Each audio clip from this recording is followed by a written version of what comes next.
This free step-by-step video comes to you directly from Haynes. You can complete more than 200 jobs on this vehicle when you purchase the complete Haynes online manual at haynes.com. Pull the wiper arm away from the windscreen. Rotate the blade 90 degrees. Slide the blade out of the hooked end of the arm.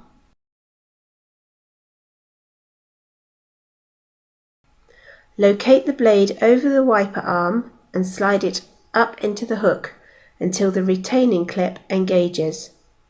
Gently lower the arm down to the windscreen.